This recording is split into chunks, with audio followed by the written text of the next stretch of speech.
Hello everybody and welcome to another Vintage Cube Draft. I am currently in Atlanta watching the World Series with my grandparents and the Braves just won. And now they're winning 2-1 and I'm very excited. So this is the celebratory draft and to celebrate we're starting with a Mox Sapphire. Can't ask for much better than that. It's a little sad that Jace the Mind Sculptor is also in this pack because this is one of the top few cards in the format as well. And whoever we pass to is pretty likely to take this.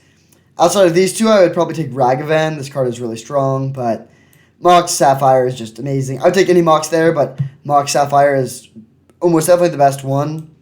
Not a great pack to follow it up, though. Commit Memory is fine, but not amazing. And the only other blue card is Fallen Shinobi, which is very strong, but sort of pushes you into two colors, which I don't love doing early, but it might still be the pick here. Other than that, there's not much. I mean, you know I love Blue Eye Control, and I would often take a Planeswalker here, but Elspeth Knight Errant's probably the worst Planeswalker for Blue Eye Control in your colors. Search for Tomorrow is fine. Sundering Titan is good if we get Tinker and go in that direction, but just the Mox Sapphire is much to go on, and we have no idea if that deck would be open. Vindicate's pretty strong, but yeah, let's take the Shinobi here. This is the most powerful card, and hopefully we can enable it. Although now we get another powerful blue multicolored card in Expressive Iteration, which I think probably is the pick here. Frost Titan's not very good. We could just take Ancient Tomb or like Sulfuric Vortex. Because, of course, Mox Sapphire doesn't need to be in blue. It's at its best in blue, but it doesn't need to be there. But Expressive Iteration is very strong. The only problem is that sort of means we have to cut Shinobi or be Grixis, which is a good color combination, but being three colors is a little bit dicey. If there was a really good, like if there was a Porcelain Legionnaire here, I would probably take that. I guess Ancient Tomb fills a similar role. And then we could build, like, for example, a mono red deck that has a lot of cards that use colorless mana well. But I think I'm just going to take Expressive Iteration. Yeah, I'll do this. I do prefer these decks, and they are really, really strong if they are open, although blue looks pretty cut, so maybe we do want to pivot. We could take Golos. We could take... These lands don't help us. I mean, yeah, aggro looks like it's the open thing. There is also a Finhorde Elves fourth pick, which is a bit of a sign, but we've passed a lot of good green cards, and I don't think moving into green is a good move here. What is the pick? I guess we could take Valky. It's sort of a Grix or a Rakdos card. It's really, really good if you can cast this as a Planeswalker. Yeah, I'll take this. If we see a few more packs in a row that don't have good cards for a Grixis control / mid-range deck, we will pivot. But I don't think it's too late to pivot in packs, pick 6 or something. And this is really high upside if it is open. Okay, now we see, again, not too much. There is a Breeding Pool, Arbor Elf, Stoneforge Mystic. Yeah, I'm going to take the Stoneforge here. This late of a Stoneforge is a bit of a sign. And we're not missing out on much. Like, if we want to be a Grixis deck, Layla and Zealous Conscript are both playable, but not exciting. And so I don't think we miss out on too much by passing them here. Yeah, let's take the Stoneforge. Okay, there's Rakdos' return, but white is clearly extremely open. And blue is very cut, and this deck is not that good if blue is cut. Yeah, I think Leonin and Relic Order is the right pick here. We'll see. If we don't get a bunch of late white cards, then I'll go back. But white is very open. Grixis is not. White plays a Mox very well, even though it isn't a white Mox. So we might want to take the hint there on what's open. We'll see, though. I mean, there's a world where we get Baleful Strix here, and then, the Shinobi plan is back online. But it's important to stay flexible and see what's open, and a really late Stoneforge Mystic is definitely a sign that white is open. Okay, well, there's a late Cryptic, or a Kolaghan's Command, but also Loyal Warhound. So a bit of a moment of truth here. Do we want to go black-red, or do we want to go white?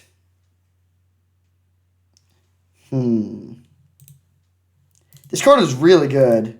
I'm going to take the Cryptic, or the Kolaghan's Command here. This makes me wish that I'd taken the Rakdos' return in the last pack, but this card is pretty strong. Black-red looks very open. And even if blue is not that open, if we get really late black-red cards, that could be fine. Okay, we're going to need to make a decision here soon. There is Silverblade Paladin for white. Bloodthirsty Adversary for Grixis, I guess. It's not exciting. I'm going to take the Silverblade Paladin because there's not much good for Grixis here. This is a little bit dicey to do too, though. Okay, now we really need to make a decision. A late Spire Bluff Canal, I think I'm going to do that. The Grixis deck has a much higher ceiling, and it looks like it's more open than I was thinking it would be. We're getting some fixing here. White is fine, but, I don't really want to take a Linvala. I'm going to take the Spire Bluff Canal. Okay, nice. Ingress Rampage Wheels. So black-red is clearly very open. Blue is not, but that's fine. If we get just a bunch of good black-red cards, then splash a few blue cards for card advantage, that's solid. And see, here there's no white cards. We would really need to be wheeling white cards for this plan to be good. Scrypeep Scrounger is borderline playable in a white deck, but it's not exciting. I think I'll take the Sulfuric Vortex here. There's if we get a bunch of red cards, that could be a sideboard plan to side into an aggro deck. I'll take Golos. Well, I guess I'll take the Shrine of Burning Rage. We have no fixing. This isn't looking like it could be a Golos deck, really. Alright, I was hoping to wheel the Rakdos' Return, and we didn't get that. I mean, yeah, this is a little bit dicey. We have a lot of cards that we're not playing.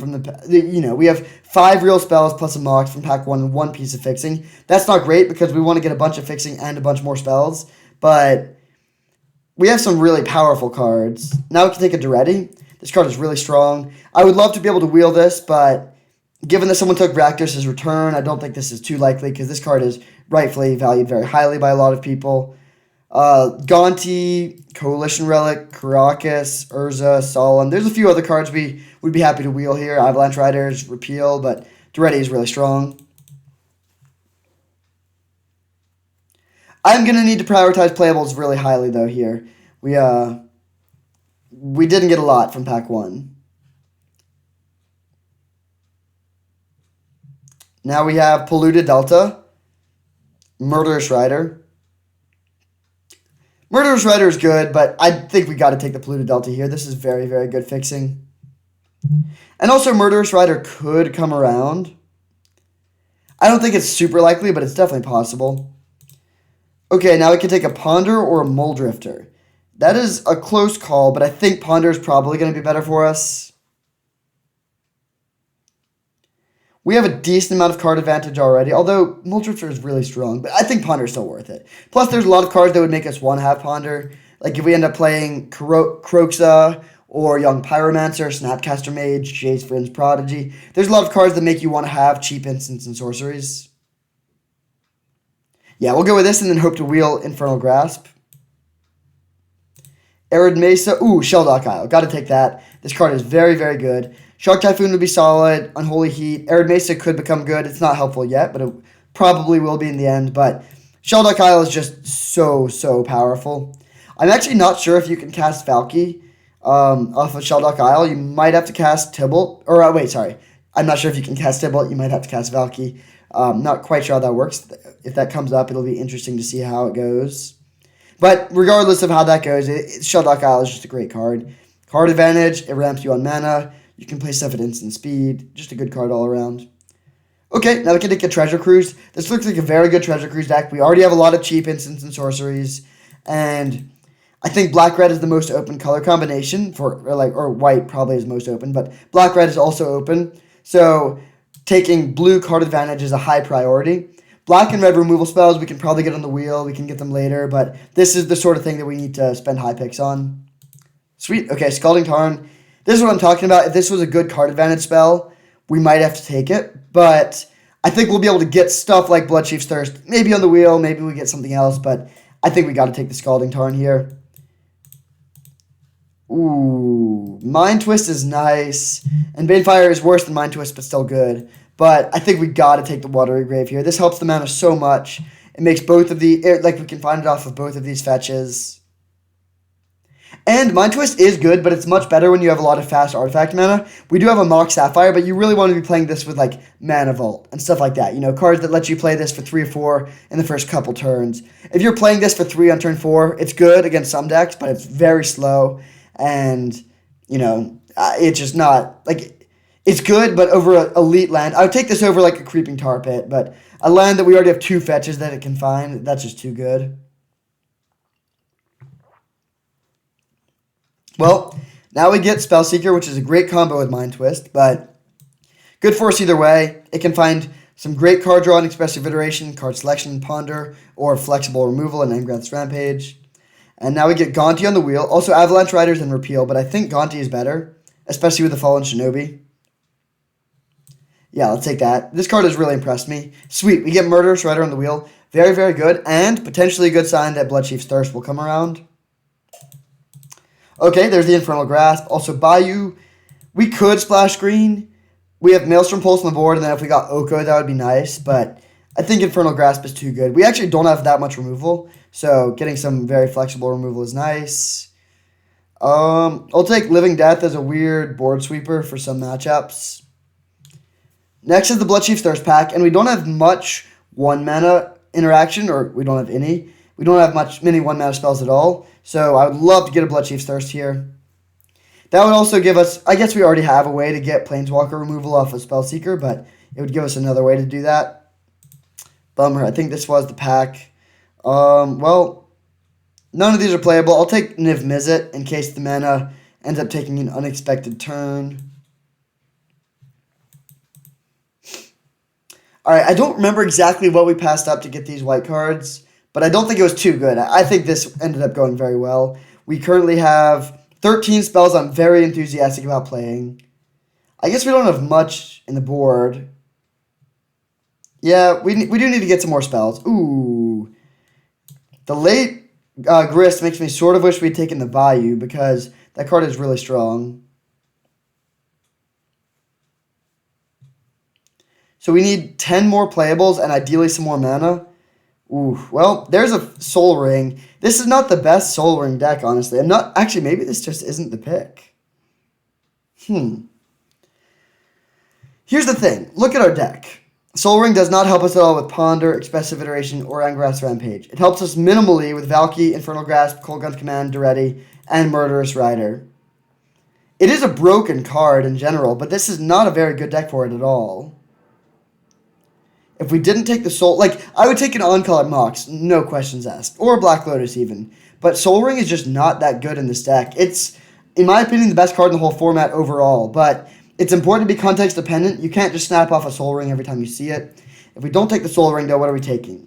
The Scarab God or Liliana the Last Hope?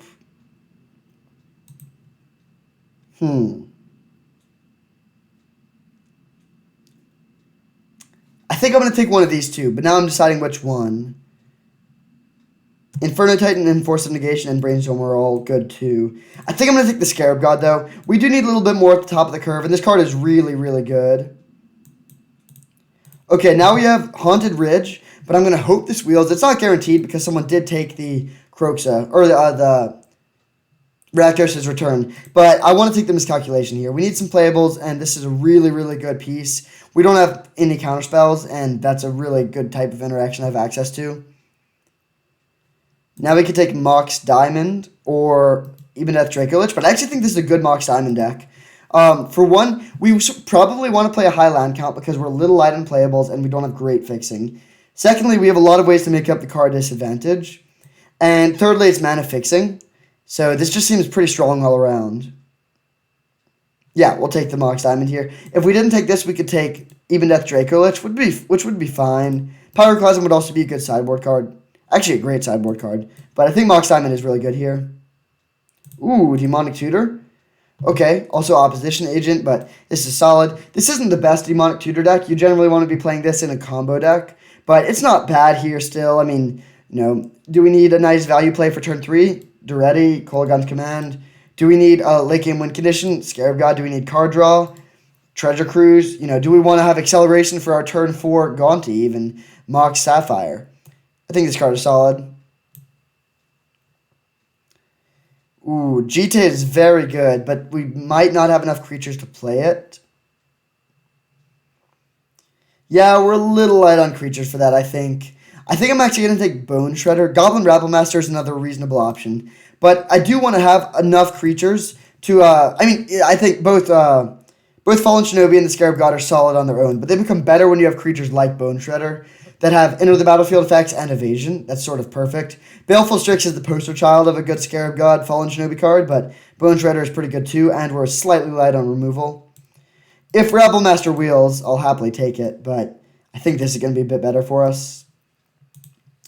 Okay, now we can take an Ancestral Vision. Pretty good card draw. Not much else for us here. Grim Lavamancer could be good. It overlaps a bit with Treasure Cruise. There's Karn, Kitesail Freebooter, I guess. But yeah, let's take this. Oh, no! Why are they together? Liliana and Blood Crypt are both so good. Blood Crypt I think we have to take, though. This makes our fetch land so much better. Right now, Scalding Tarn doesn't... Or I guess they both do get black. But Blood Crypt is just too good. I think we got to take this. Yeah, that's a painful pick, but I think it is correct. Ooh, interesting now. Do we take a second Delve card? We could also take Incinerate. Or Metamorphose, or Woe Shredder, or Vampiric Tutor, I guess. But I think I actually will take a second one of these cards. They do overlap a bit, and if we draw them both, that will be awkward, but they're both really, really strong. We'll want to draw one most games, because I think this deck will fill its graveyard fairly quickly. Alright, now an Inferno Titan. That's a pretty good piece of top end. Haunted Ridge, good fixing. Even with Dracolich, okay, we're getting the wheels that we wanted. Yeah, let's take that. So, right now we have 22 spells, so well, actually, we could play 18 lands. Although 18 lands plus 2 mocks, that's too much. Young Pyromancer is actually decent here. We have a lot of creatures for a Pyro deck, but we have a lot of cheap instants and sorceries too, and it's really good with the Shinobi. Just making a bunch of dudes so you can get in a hit with someone. Is probably the first card on the chopping block here if we get another really good wheel, but right now, if the draft ended at this moment, we could run the deck like this with 10 basics and be pretty happy about it.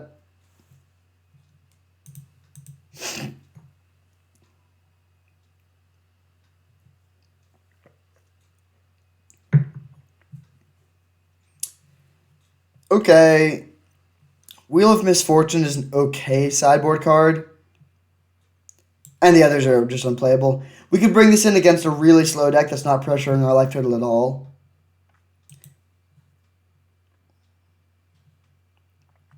We don't really have an aggro sideboard plan. We do have this one Sulfuric Vortex, but yeah, I think we probably won't bring in more stuff if we're trying to be more aggressive, but Wheel of Misfortune is decent.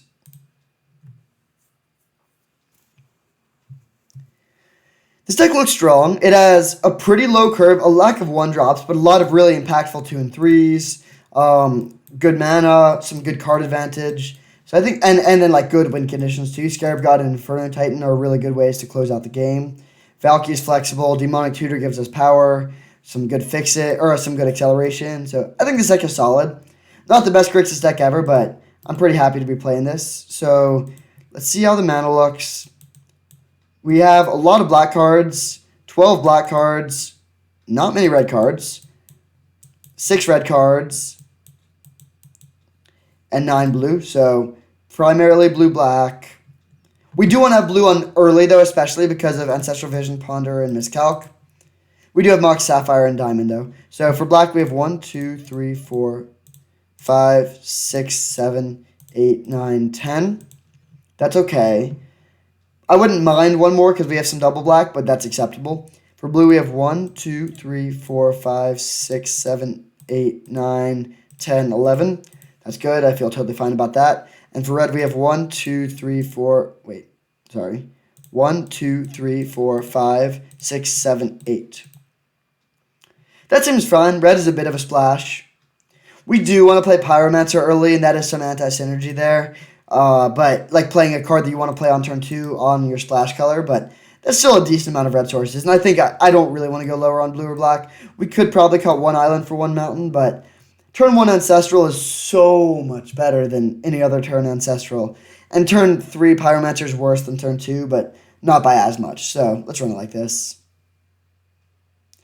Oh, I think we did pass up on Rakdos' return for 1 of the white cards. That would have been nice. Rakdos' return would probably be solidly better than Young Pyromancer in this deck. Especially since we did end up with 2 Accelerants and no Mind Twist.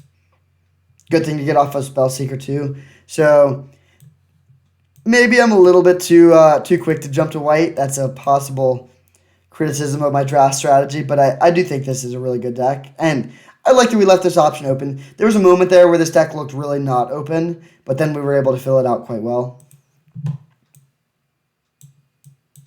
Ooh, there we go.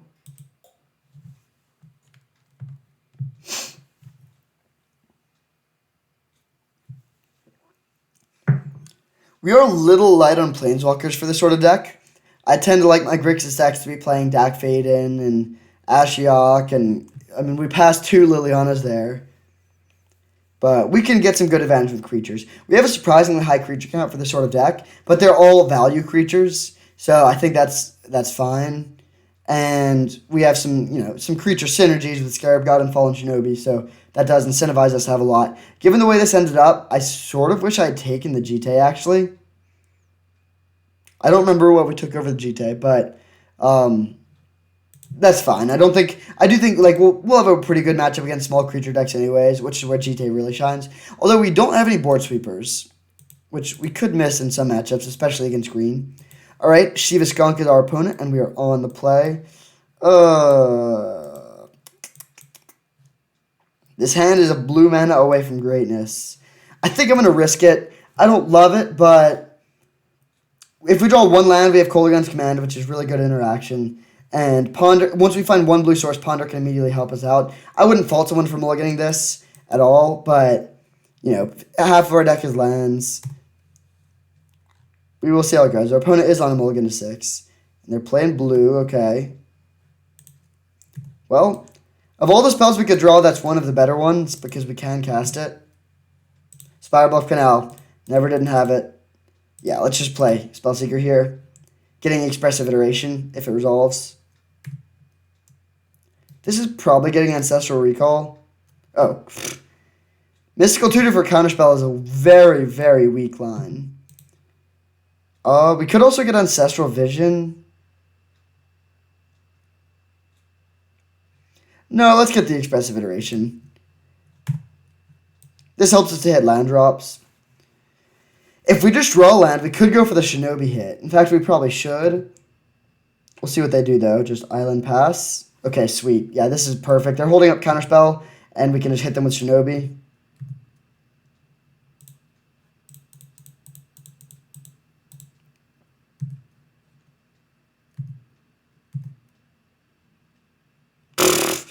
Wow, that's ridiculous. I mean, we'll play... yeah, that's just... Wow, Fallen Shinobi. What a card. So, unclear if they're mono blue or splashing. They could be mono blue artifacts.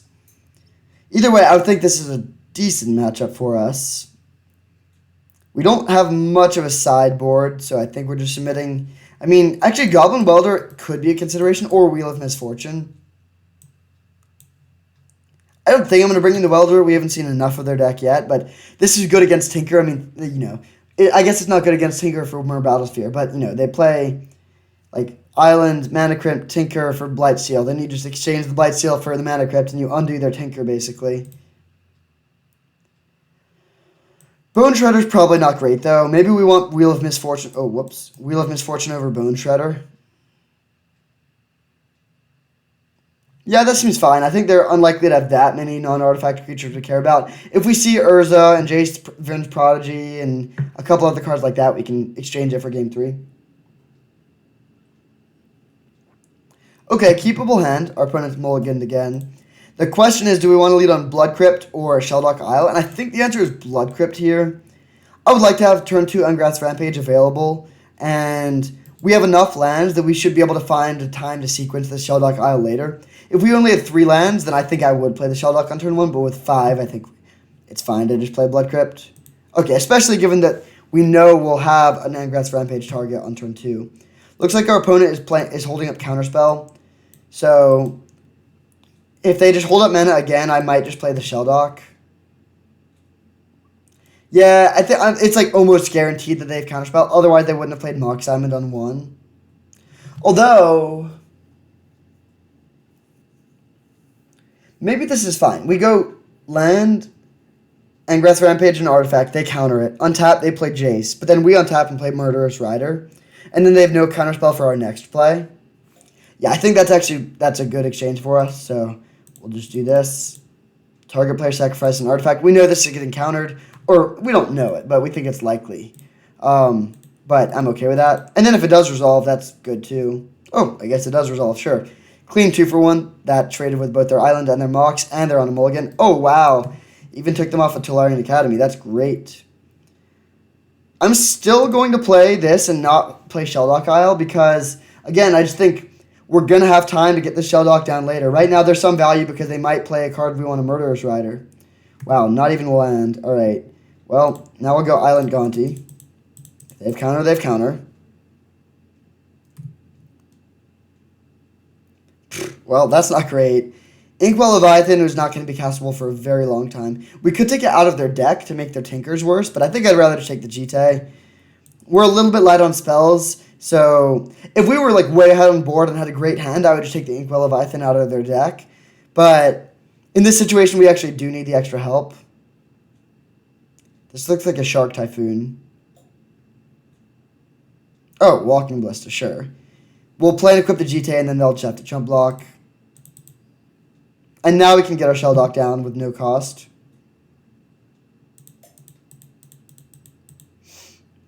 So we'll attack, they block, they shoot us for 1. We don't get Jite counters. Fine. That's still a 0 for 1.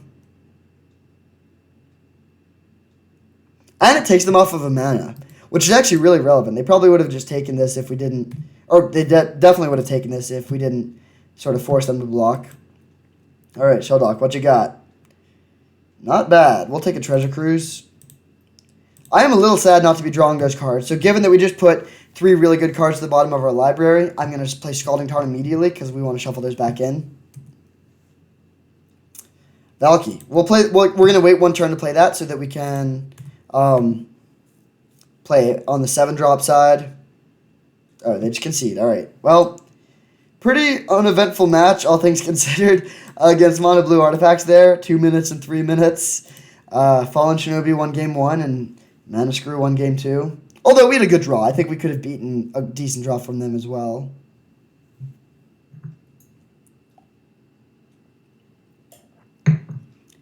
We're hanging out here on the leaderboard. Near the top, but not as high as I would like. Because of the Brave playoff run, I have not been able to play quite as much as I would like. You know, flying to Atlanta, I've been hanging out with my grandparents, doing all sorts of fun Atlanta things with them, but that has meant fewer Vintage Cube drafts.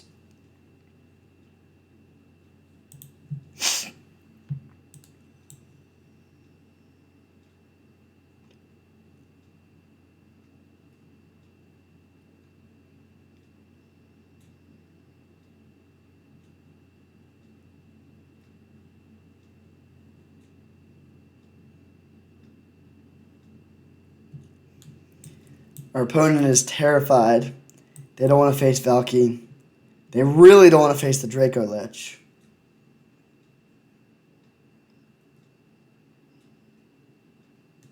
Yeah, good call, opponent. You would have lost that one for sure. Let's play Team J, bro. That'd be fun.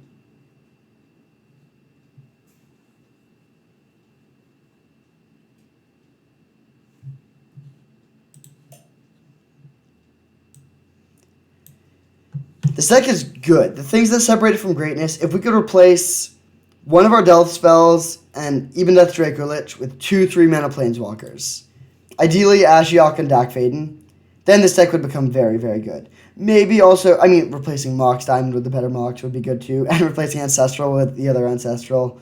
But I do really like the core of this deck. I think it's pretty good. We have a lot of gold cards, which I really like. You know, the 3 Rakdos card, the 2 Dimir cards, and the 1 Izzet card are all like among our best cards. Are we really going to have 2 back-to-back opponents not join the queue? Man. Here we are again. Hopefully we actually have increased matchmaking priority this time.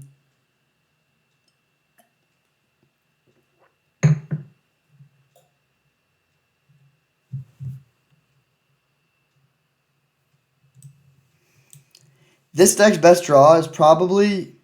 Honestly, it's not the most exciting, but well, actually, I guess it could be turn 1 Ancestral, but alternatively, turn 1 Land, Mox, Miscalc, turn 2 Land, Duretti. And to be honest, that actually just wins against 30% of decks at least, maybe more. Ooh, very good hand. We'll keep this. Having 2 Delve spells isn't great, but we can fill our graveyard fairly well. So, I think we want to fetch... I think we do want to play Demonic Tutor here. For mana efficiency. What do we want to get? Maybe... probably Duretti. Yeah, let's get Duretti. So...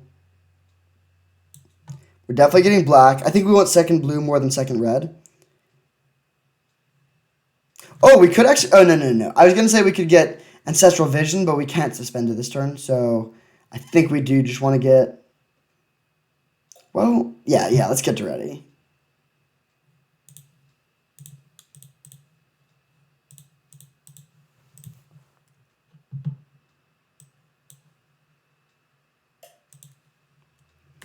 And we can minus and sacrifice our Mox Sapphire if we really need to kill something immediately. I don't envision doing that, but it is on the table.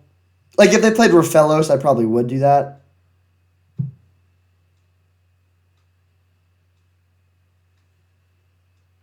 Hexdrinker. Okay, that is not a problem. Duretti is a good answer for that. So we'll just play land, Duretti. And then next turn... if we draw a black shore, we could play Gonti. Otherwise, we could play Expressive Iteration and look for land. And then, almost definitely, we'll be sacrificing this construct to kill the Hexdrinker next turn. There are draws that would change that. The worst... oh, actually, we'll probably be... if they level up the Hexdrinker twice, we'll chump block. Otherwise, they can't attack. Okay, yeah. If they're just leveling this up twice, that's fine.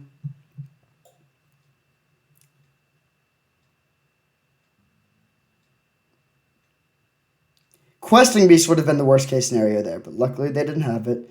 So we chump block and then sacrifice the Mox to kill the Hexdrinker. Never mind. Oh, actually, no. We can't let them level us up all the way. So we'll float mana. I guess we'll play Expressive Iteration first, actually, just in case we hit something I'm not thinking of. And Greth's Rampage. That's good. So we'll put... I think Inferno Titan into our hand.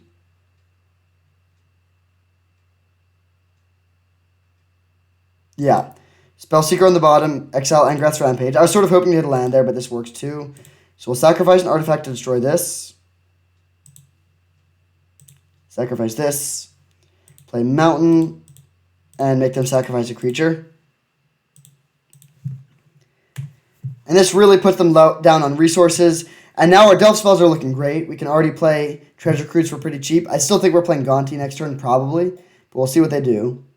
4 mana, Toski. Okay, that card is very bad against Gonti.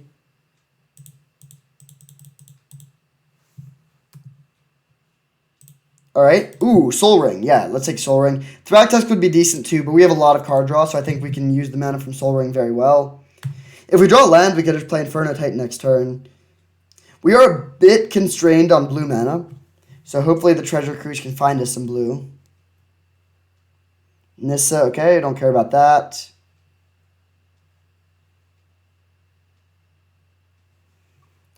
They're down to 2 cards in hand, but they do have a lot of mana.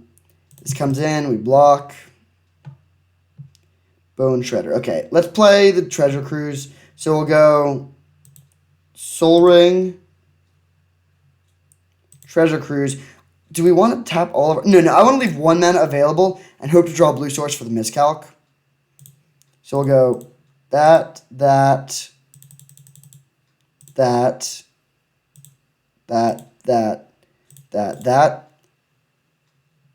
Okay. Do we want to play the Swamp or the Shelduck? I think it's worth it to play the Valky here. Yeah, let's do that. This, I mean, they could have Primeval Titan. There's a lot of stuff we would want to take here. Okay, Crater of Behemoth. Good to take that. They do... Actually, yeah, that's a good card for them to have, though. Storm the Festival. Given that they have Storm the Festival, I think we want a plus here. Because... Or, actually, wait, no. Let's take out their Mox. Yeah, that seems good.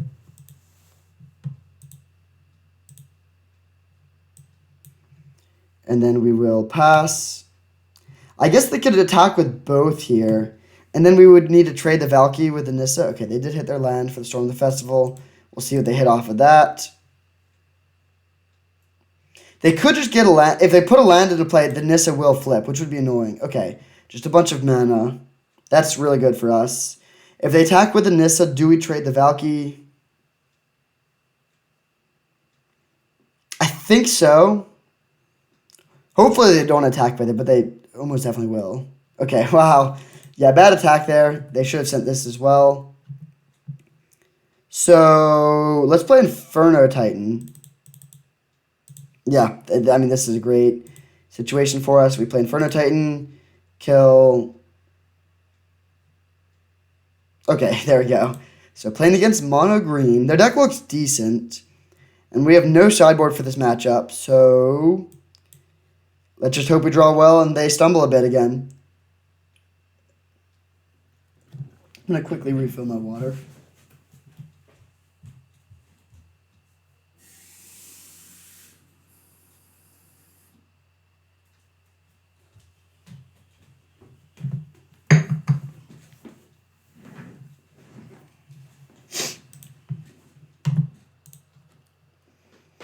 All right. This is a pretty bad matchup, to be honest. Or at least I would think. We don't have that much removal, and we have no board sweepers, but we dismantled them pretty handily there, so hopefully we can do that again. Well, we have a Mox again. That's step one. We'll keep. We can go turn one, Mox, Ponder, tapped Watery Grave. Turn 2, Spellseeker, and shuffle away the card we don't want off the Ponder. Oh, they have a Mox too. Don't love that. That's a scary turn 1. So let's find some removal off of this. Infernal Grasp. Okay. I don't really want... yeah, we don't want the Treasure Cruise. So we'll stack it like this. Well, we actually might still... if we play the Infernal Grasp next turn... that does mean we're going to have to draw the Treasure Cruise. We'll see what they do.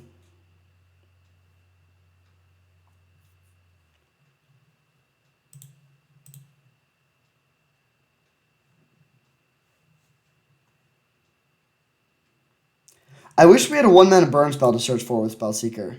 Oh, no. They immediately gave this protection from Infernal Grasp.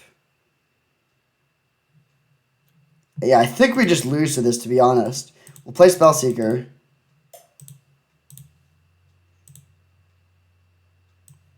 What answers to this do we have in our deck? Bone Shredder? Angrath's Rampage to make them sack? Yeah, I guess Angrath's Rampage. Yeah, we'll take that. Pass turn.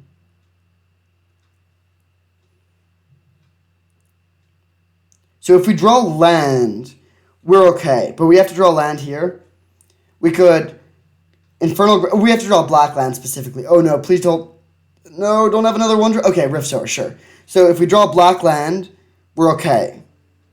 Because we can tap the black land and the Infernal Grasp to kill... or the Mox to Infernal Grasp to the Devoted Druid, and then Angrath's Rampage to Hex Drinker. But if we don't draw a Black Source this turn, I think we die. Yes! Yes! Okay, perfect. So land... kill this, sacrifice a creature, 2 mana to destroy a 6/6 with protection from everything, and then we'll hit them for 1.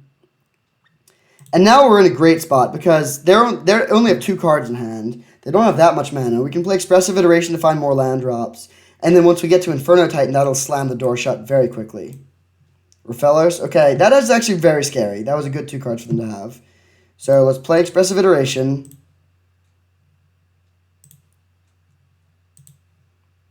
These are not very good. I guess Fallen Shinobi... actually, Fallen Shinobi could be pretty good here. We'll put Shinobi in our hand. Dracolich on the bottom. Exile Mountain. Play Mountain. Play Pyro. And I guess swing for 1. Because there's no way they attack with their Refellos. And now it just comes down to what their last card is. They have a ton of mana. If their last card wins the game on its own, we die. And they get to Sylvan Library too. Yeah. This is a key turn. Next turn, we will be able to... well, we still might not be able to kill their thing.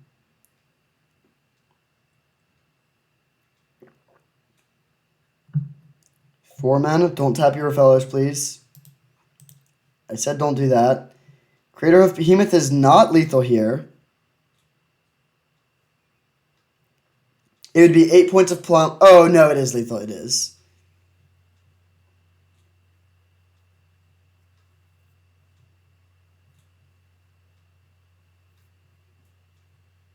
Raphellos just makes so much mana.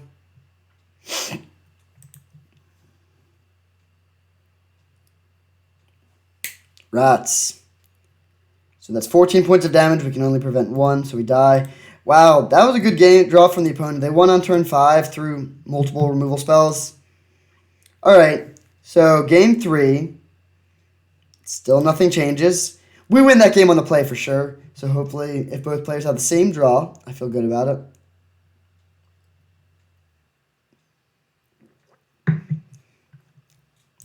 Do we want Living Death over Even Death Dracolich, actually? The problem is we're killing their creatures early, but I think the Dracolich is not very good here. It's not interactive at all, and we need to be interacting. This is like a proactive threat, which is really valuable in a lot of matchups, but not really here. Living Death will be dead sometimes if we've, spent 3 removal spells killing all of their early guys. But there could be some games, especially if we have Mox Sapphire, maybe even Mox Diamond, where we can, Demonic Tutor up the Living Death, play it on turn 4, and it's just a really game-ending card for them. It is also another answer to the Hex Drinker.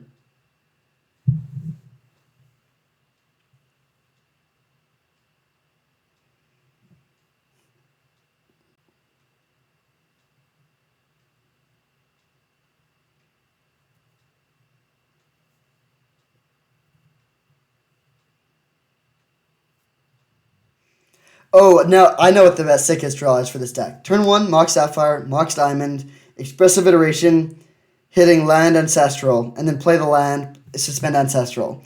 Then on turn 2, you have 4 mana. You've already made up the card disadvantage with a 2-for-1 off Expressive Iteration, and you have a 3-for-1 coming soon. Yuck. No red mana. We do have the Living Death. I think I'm going to keep this. Living Death is actually really good here. Well, it might be too slow. Against their best draws, it's too slow. But against some draws, it's really good. Noble Hierarch, alright. Alright, let's just Infernal Grasp this. This makes the Living End worse, of course, but it slows them down a lot. And if we, kill 3 creatures and they bring back a Noble Hierarch, that's fine. Bummer. Mox. Okay, and this is not that scary here. I would love to draw a red source. Not a card that costs double red.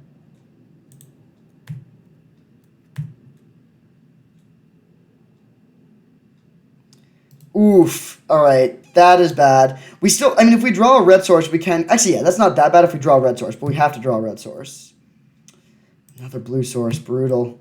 Come on, deck. Please. Give me the red source. We have good mana in this deck. I guess red is our splash. We're taking 4 here. Mountain. Mountain. Come on, deck. Come on, deck. Toski would have won the game there. Brutal.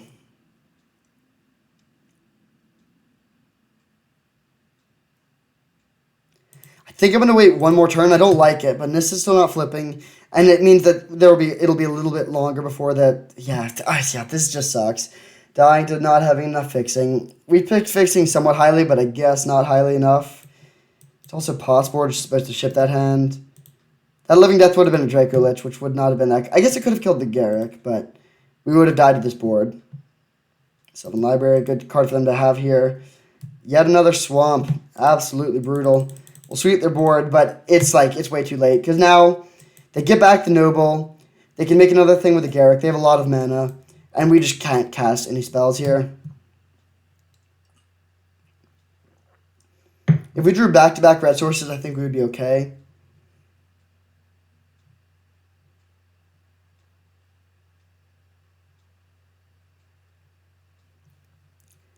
Eight mana. They could just play Craterhoof and kill us.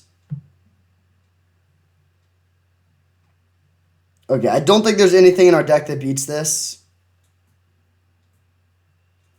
Maybe Expressive Iteration into Bone Shredder.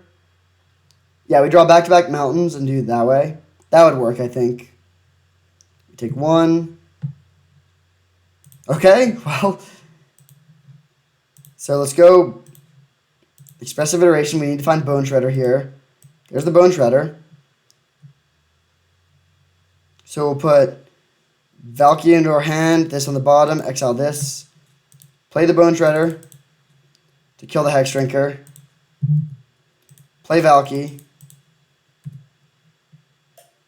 Take their Crater Hoof, but that is still game because they can fight the Valkyrie with their Garruk and then play Crater Hoof. If we drawn Mox Diamond earlier, we win this game very easily, I think. Angrath's Rampage to kill their Garruk, and then we can just, yeah, we would have gone off, but now they play their Crater Hoof, and that is game. So we'll have to settle for 2-1. That's just rough. That's one of my least favorite ways to lose games, to just not having the right colors of mana. The red sources are dicey here. We have 1, 2, 3, 4, 5, 6, 7, 8. That's not that good for a 3-color deck. It was also unfortunate that we happened to draw so many red spells in the game where we're going to have that situation, but maybe we are supposed to mulligan that hand. I guess if we didn't have any castable spells till turn 5, that's close. That probably was a mulligan, but you also obviously don't want to be too results-based because we didn't know that we weren't going to be drawing any red sources for our first 6 draws.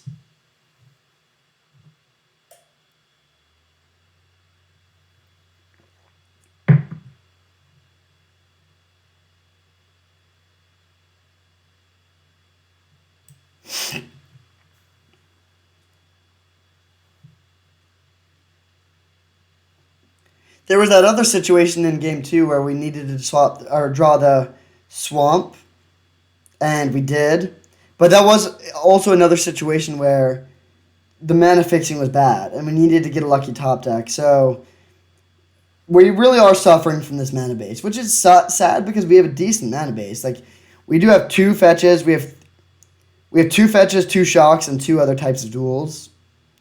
But we have a fairly mana-intensive mana base, for sure. That's why we didn't take the Soul Ring.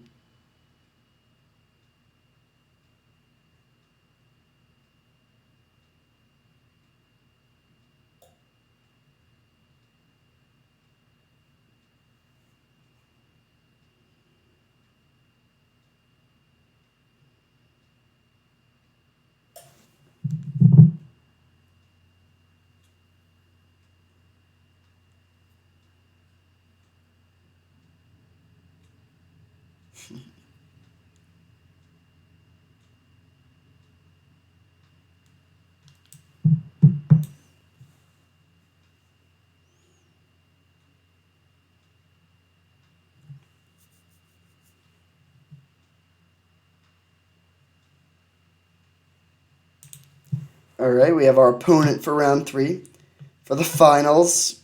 And we're on the play against Arkham Wanderer, or Warden. This hand is pretty good. We cannot play Duretti on turn 3 currently, but Shelduck Isle is great. We can grab a Blood Crypt with the Scalding Tarn and play Pyromancer, and then most lands give us the rest of our spells. Okay, let's grab Inferno Titan. That's a pretty sweet one to hit. End a turn Inferno Titan, untap attack with Inferno Titan. We'll win a lot of games out of nowhere. Stirring Wildwood, okay. I think we have a good Stirring Wildwood deck, or Stirring Wildwood matchup. Okay, that was a good draw. We can play... Well, do we want to try and go for the Shinobi? No, let's play Duretti here. So we'll play this, discarding the island. Play this, still grabbing the Blood Crypt, and then playing Duretti.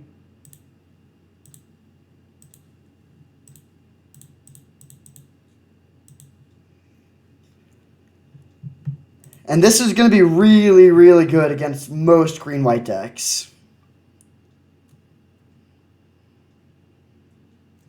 It is sad that the token has Defender. If we could attack with this and then use Shinobi, that would be the best case scenario, but I still like this. Hopefully we can draw a land, but even if we don't, we'll be able to get the Pyromancer down, which does set up the Shinobi.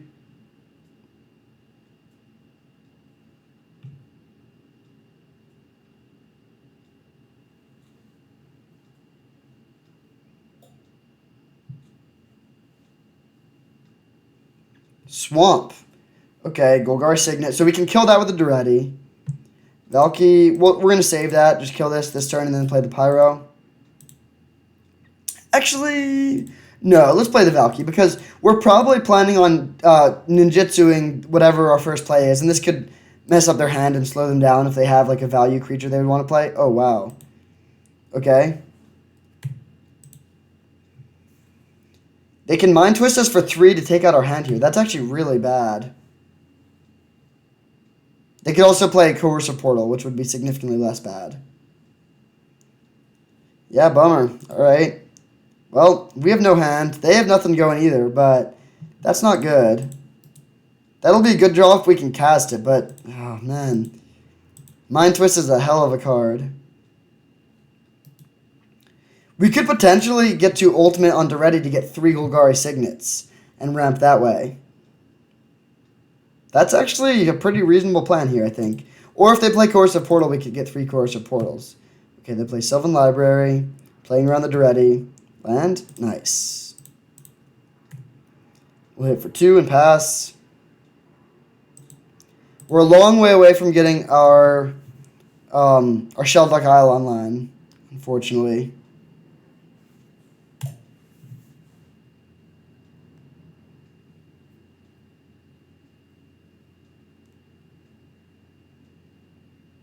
They could animate Stirring Wildwood and swing it at Duretti for 3.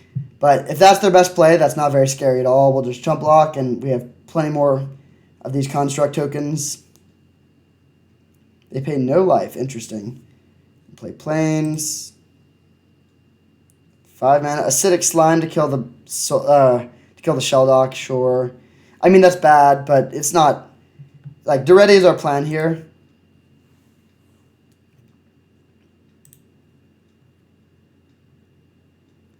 I will swing here. The reason being, we have this Scarab God that we want to get down, and Scarab God is very good with both Acidic Slime and Valky.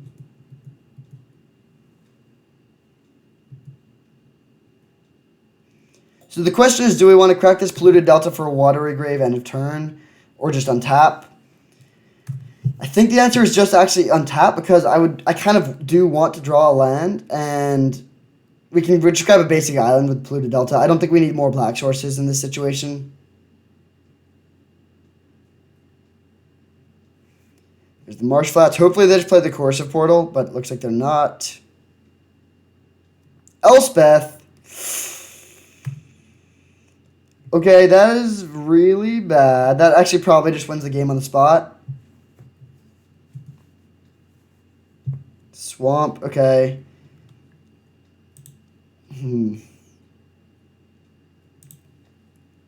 Okay, well, let's play the Scarab God. We can't, even if we ultimate the Duretti, we can't use the Scarab God this turn. So we're going to plus 1 more time. We can also keep the Duretti alive by blocking with all our constructs. So we're going to play the Scarab God and then plus Duretti and pass turn. And then next turn, we're going to ultimate the Duretti to make 3 Golgari Signets. And then with that mana, we can make multiple 4/4 bodies. Although I guess 4/4s are pretty bad against Elspeth. Yeah, this is not looking great. We're playing against just Abzan mid-range, but Elspeth is very, very strong. We have Swift End and Engrath's Rampage as answers in our deck.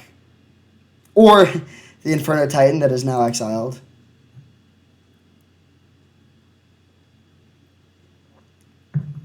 I would think that this is a good matchup in general, but... They do have a couple of good value cards. Mind Twist was brutal there. Think about how good we would be, or how well we would be doing if they hadn't had the Mind Twist to just destroy our entire hand. Cultivate, okay. They're holding Coercive Portal and 1 unknown.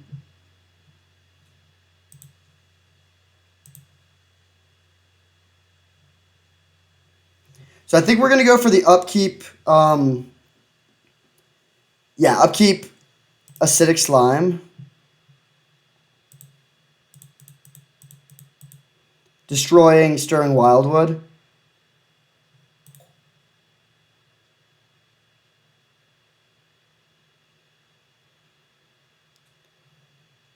Or do we want Sylvan? No, I'll destroy Stirring Wildwood. And now if we draw a land, we can use the Scarab God again, although they probably will minus the Elspeth. Ooh, that's interesting. No, I think we don't want that here. Actually, no, we do want this. Yeah, we do want this. Their life total is low. We can play this. Yeah, let's draw this. So we'll make 3 Golgari Signets. So we only have 1 blue mana, but we have a whole lot of black mana, which is relevant here. We'll attack the Elspeth. If they want to block with 5 tokens, that's fine with me.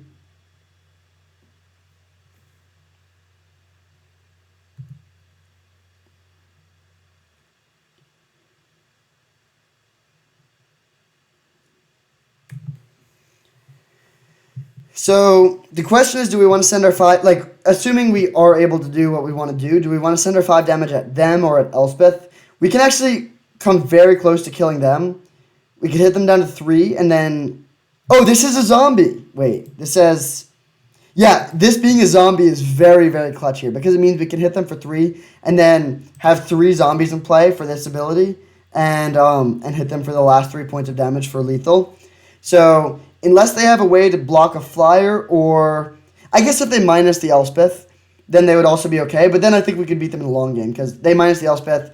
End of turn, we play the Dracolich. Untap, we replay the Scarab God. Yeah, this is fine. They can also kill our Duretti here by attacking us with all of their soldiers.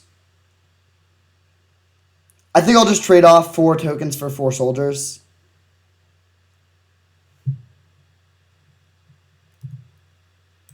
We know we're not saving our guy, but our tokens are strictly worse, especially now that Duretti is gone, so we have no need for having artifacts in play. He did a great job, though. Killed a Signet, made a bunch of blockers, and then got us 3 mana. Now they just play their Corrosive Portal, which they've been holding all game. 1 card in hand. We don't get to kill them anymore, but I think we're in a really good position.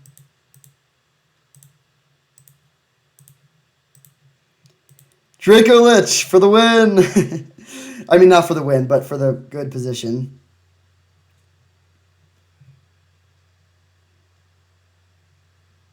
And then if we draw a blue source, we could use the Scarab God immediately, which would be really strong.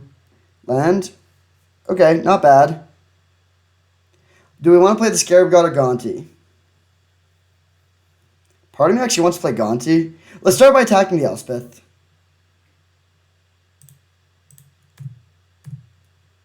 Actually, no. The Scarab God has got to be better here, right?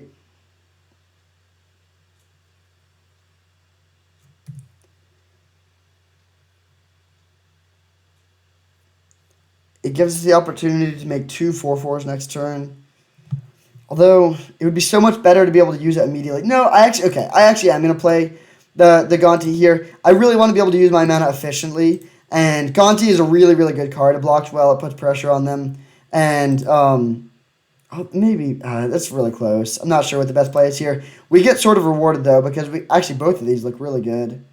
I think I like taking Hex Drinker and then making it a 4/4 immediately.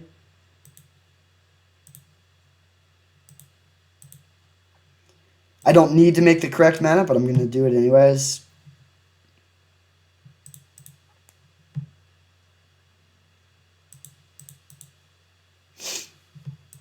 Alright, great position now. We can pass back. Our life total is still very healthy. They do get to draw 2 cards. We will certainly be voting Homage here. We'll see if they go for the sneaky Carnage vote. They do, but we're going to get them.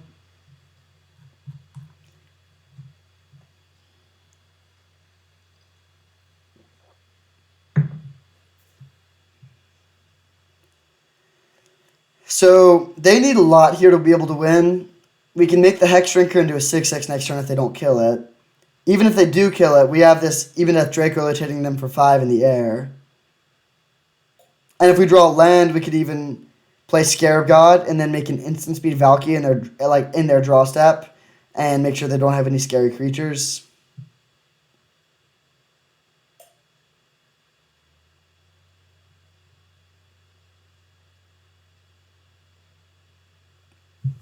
Their deck is pretty sweet. They have a lot of the ways to outgrind blue decks, so I'm not going to say this is a easy matchup by any means, but in general, I do think the decks that are playing mid-range without blue are going to struggle against the decks that are playing mid-range with blue. Like, the Scarab God just wins, basically. unless they have a path for it. Do we want to make the Living Death switch? I don't think so. Actually, yeah, Dracolich is great in this matchup. We could bring in Living Death for something else, but I think all of our cards are pretty good here, so we'll run it like this. If we see Graveyard Hate, like Scavenging Ooze or something like that, we could potentially cut either Treasure Cruise or Dig for the Living End, but for now, we'll just run it like this.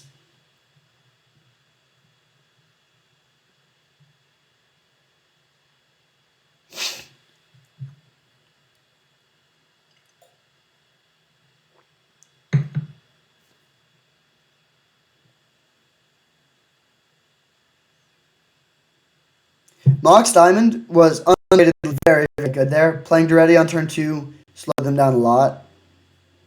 And being blue mana was really clutch late in the game after they killed our Shelldock Isle.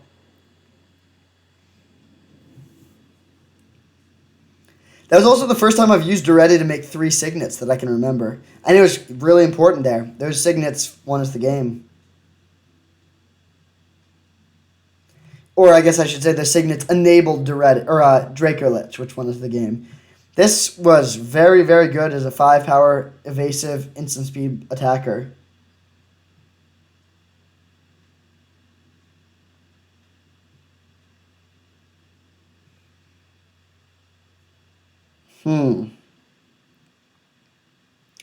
This hand is not good, but I think I will still keep it. Having turn 2 miscalculation is very, very good.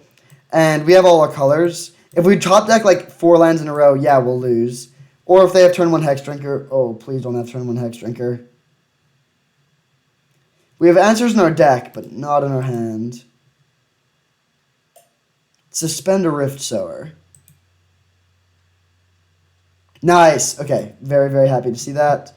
Well, there's our answer too, so even if they had it, it would be fine. We're going to... actually, I should have probably put Blood Crypt into play there. It doesn't really matter. Actually, it basically doesn't matter at all. Shelldock Isle. Oh, weird. They're playing blue too. Okay.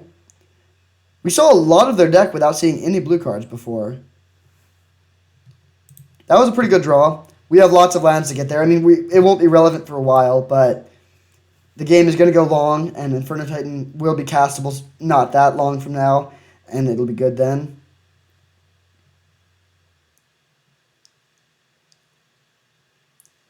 How stingy are we going to be with our miscalculation here? I think it's worth miscalculation on this. This could mess, like, they don't have access to black mana right now. We don't want to get mind twisted. That just really helps them to develop. Okay, I think I will play Ponder. Dracolich, Dig Through Time. I think these are just not that great. Yeah, let's shuffle these. Okay, good draw. We'll take Ancestral Vision. It's not bad. It's not the best hit. Actually, it's a pretty good hit. And then pass back. We're ready to counter our Planeswalker here with the Angrath's Rampage. Do we want to kill their Signet with Angrath's Rampage? No, I think I'd... Oh, we're so close to being able to play Treasure Cruise this turn.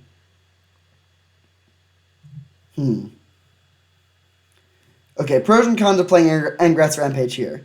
No, it's not worth it. We could keep... Yeah, I think it's not worth it. Let's just put this into play tapped, and then next turn we can either play Inferno Titan. Actually, probably play Inferno Titan, but against some cards we'll play the Rampage. If they play Elspeth here and plus to 5, we just play Inferno Titan and hit the Elspeth for 3.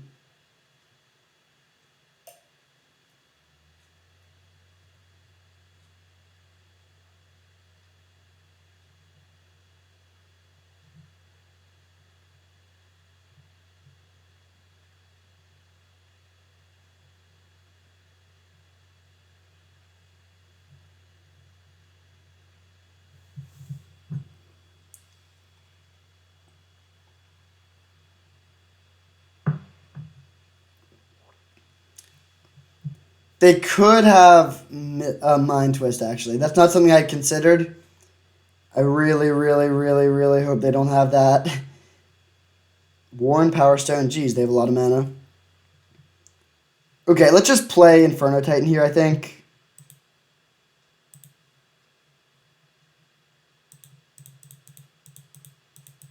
Assuming they can't kill this at the end of their turn, this means that they can't just Mind Twist our hand. They can, but if they do that, then we'll be able to just deal so much damage. Right now, Inferno Titan would hit them for 11. And if they spend their turn killing the Inferno Titan, then we can play Duretti plus Treasure Cruise, and that'll also put us in a pretty good spot. Mind Twist is just super good against us, though, because we're a deck that doesn't play to the board that much. We do have a lot of answers and card draw and stuff like that, and we also don't have counter magic to deal with a Mind Twist. Hopefully they just spend all their mana leveling this up. If they have 3 mana left over, they could animate the Stirring Wildwood in response to our Angrath's Rampage to shut that down. But I think they're pretty likely to just level this up with all their mana. Nice. They actually still are only at 8, so we could use Duretti to kill it. It looks like they actually are killing the Inferno Titan. Oh, Mind Twister hand. Huh. They didn't hit the Rampage. Okay, so drawing land there's bad. Yeah, I mean, we'll just attack for 6. Pretty easy play here, to be honest. Swing for 6. I'm happy that I didn't point the Angrath's Rampage at their artifacts. Hit you for 3.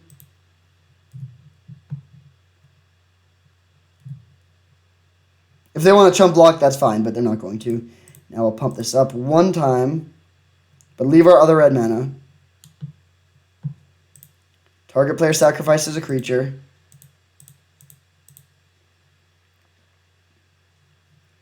And then we'll put our Canal into play and pass turn. They have 2 cards in hand, so depending on the cards, we could still die, but we have an Inferno Titan in hand, which is a lethal attacker, and once a few more cards go into the graveyard, then we'll be able to get Shelldock Isle going. Elspeth Sun's Champion would be the worst case scenario, because that could kill our Inferno Titan while leaving a threat in play. This is a lot of mana. Okay, Krasis for 6 is very good. That trades with Inferno Titan and draws them 3 cards. Yeah, that's very bad for us. If we draw a removal spell, we just win. Unless they have another play. They're down to 2 cards, though. Removal spell. Come on, deck. No creatures to bring back. That doesn't quite do it. We could attack with the Inferno Titan and shoot them for 3. Shoot them for 3 with the Titan. They go to 6, but we don't have enough burn that the Kolaghan's Command could burn them out.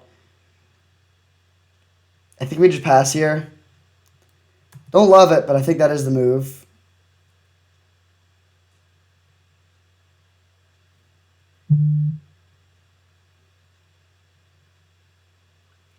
Academy Ruins is a weird card for them to be playing. You only want to use it late in the game when you have a lot of mana, basically, just because it's pretty inefficient otherwise. And so far, all we've seen is other mana sources to bring back with it. It's good with Coercive Portals sometimes, I guess. But it is a weird card for them to be playing.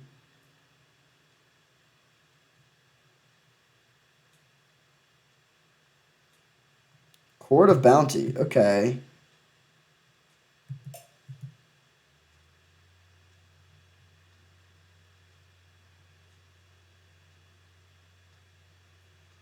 Reclamation Sage to kill our Mox. Alright.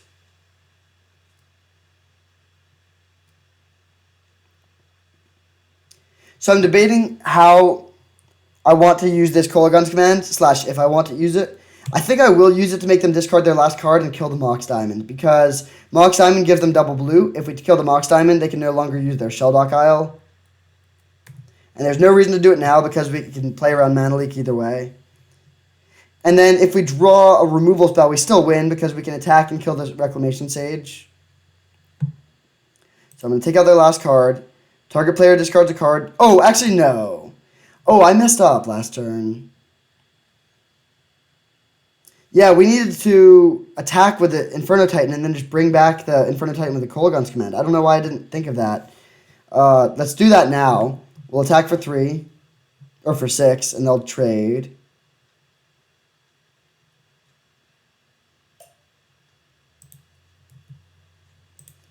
2 there, 1 there.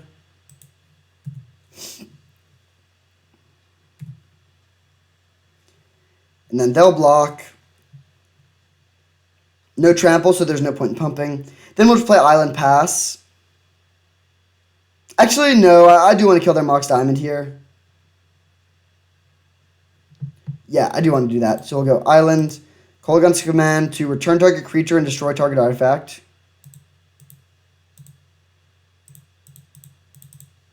They are the Monarch still, so they could put something into play. Although they have enough mana that that's probably not too relevant.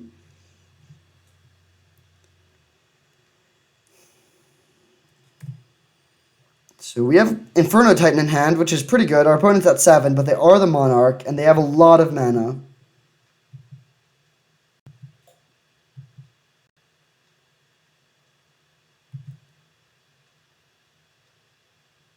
They put nothing into play. I'm surprised they didn't at least put land into play. We'll see what they have in hand. Okay, Coercive Portal makes sense. Land, down to 1 card. Alright, fair enough. They get to draw a card at the end of their turn.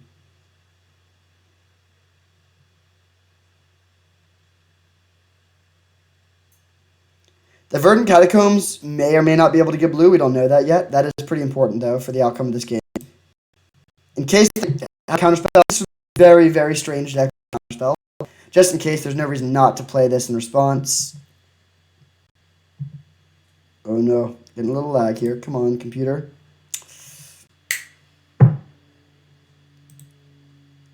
Shelldock Isle. Come on, you can do it. There we go.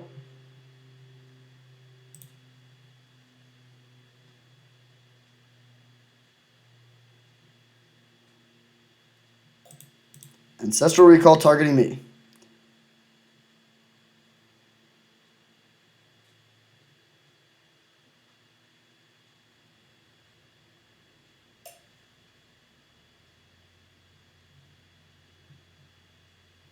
Alright, sweet. Looks like that resolves. We draw some pretty good ones. So we have 8 mana. We can play Inferno Titan and then play end of turn, dig through time.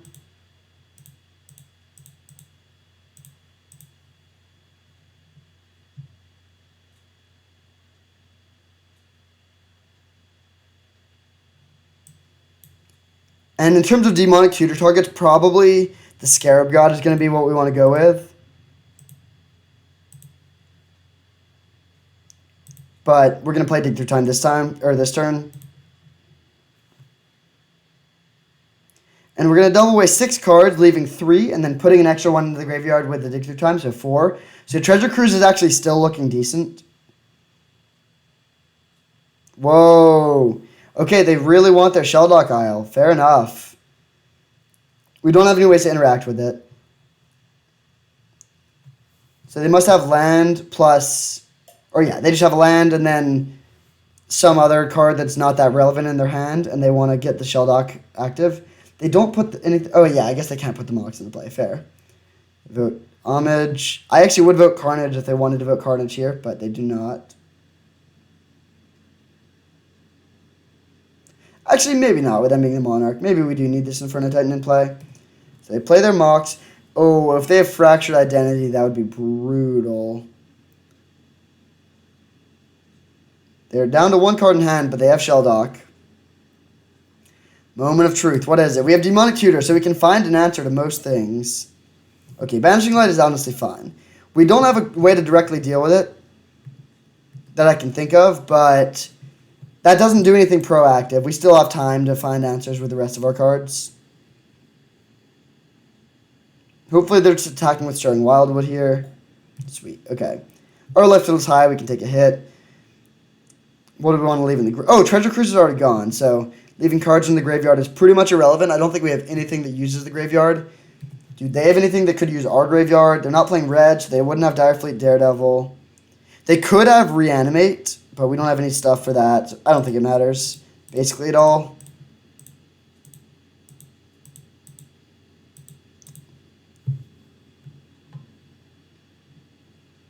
Ooh, Valky is... Oh, man, all of these cards are amazing. Jeez. Valky can be cast as a planeswalker.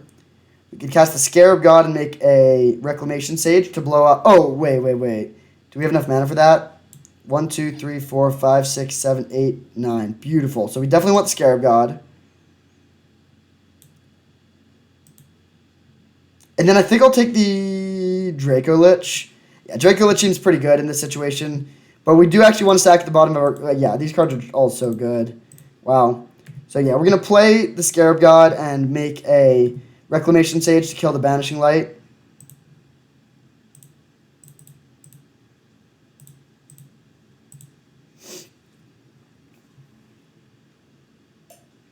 The other option would be to kill the Coercive Portal, so they draw one fewer cards. But I think it's still better just to wait.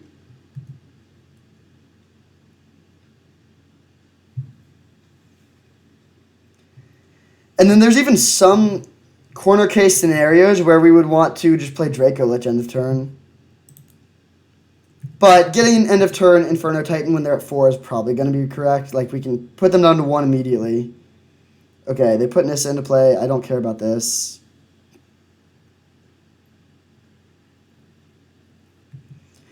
I guess it's worth noting, like, I don't think it would be correct to kill this even if we could, but if we did try to kill that in response to the trigger or something, they could just crack their Verdant Catacombs in response, so that wouldn't have worked. They need a plus here. Making a 4/4 does nothing against the threat of the Inferno Titan. Mindslaver! No!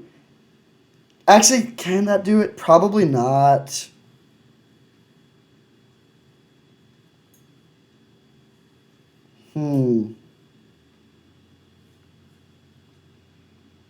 Yeah, I mean, they can Demonic Tutor for something bad, and Murderous Rider to kill our Scarab God. But that's not that bad. The question is, do we want to get back Inferno Titan?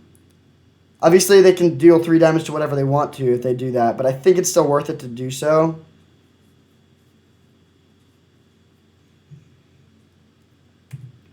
Yeah, we'll do that.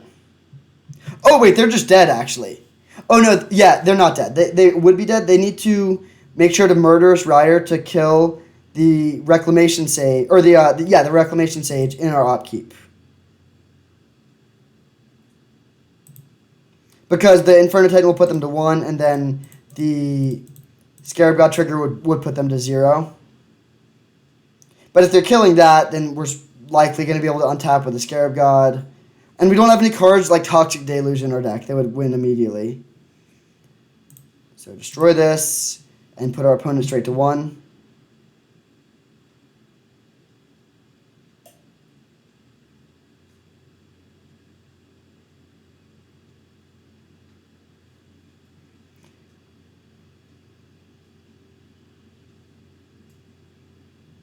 What is this? Petty Theft to bounce the Scarab God. Oh, wait a second. Do they have enough mana to... So, okay. Well, the Mindslaver explains why they're playing... I think we still put them to 1. Yeah. That explains why they're playing Mindslaver. I still think that's not worth it for them to play here, but it's reasonable. Do they have enough mana to recur Mindslaver and use it?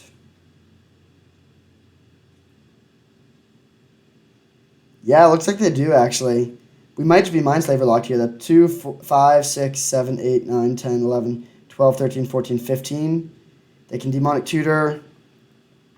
They actually might not be able to kill us, though, even though they're Mindslaver locking us, because they're the Monarch and they have the Coercive Portal. So they're drawing 2 cards a turn. And I don't think, like, if they're spending 12 mana to Mindslaver us every turn, it might be really hard for them to actually get the job done. They can Bone Shredder to kill the Inferno Titan, sure. But, yeah, I think this actually might be okay. Kill the Inferno Titan, and then Murderous Rider the Reclamation Sage.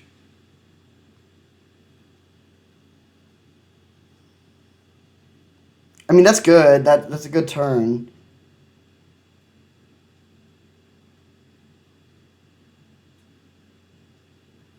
So the question is, can they win in time if they're drawing 3 cards a turn, which they currently are?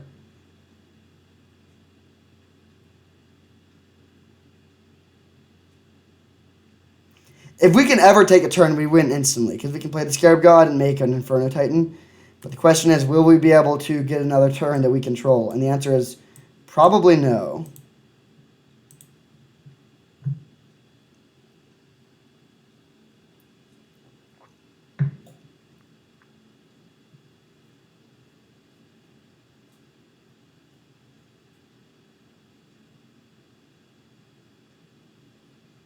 Wait, what? They didn't put the Mindslaver on top of their library. What are you doing, opponent? I mean, they must have something here. But I was really expecting them to Mindslaver us again because they could.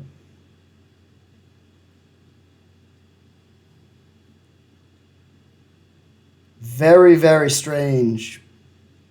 I do not like this play at all. I mean, I don't know what their last card is. Maybe if they have a counterspell, they can counter the Scarab God. Okay, yeah, they... that's a little questionable.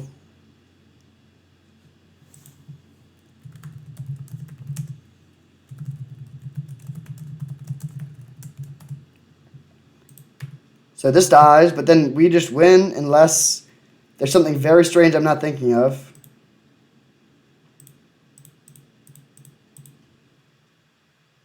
Scarab God, does this resolve?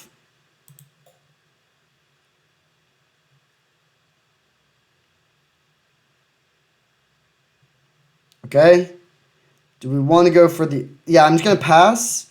Because they need to put Mindslaver on top of their library. Like, is there any instant speed life gain that I'm not thinking of? I don't know, but I'm just not going to risk it. We'll just pass to their upkeep. And then in response to them putting the Mindslaver on top, then we'll go for it. Okay, they're just doing that. I mean, sure, I'll just go for this now. Oof, this is not how my mouse should look. At all. Come on, mouse. Nice.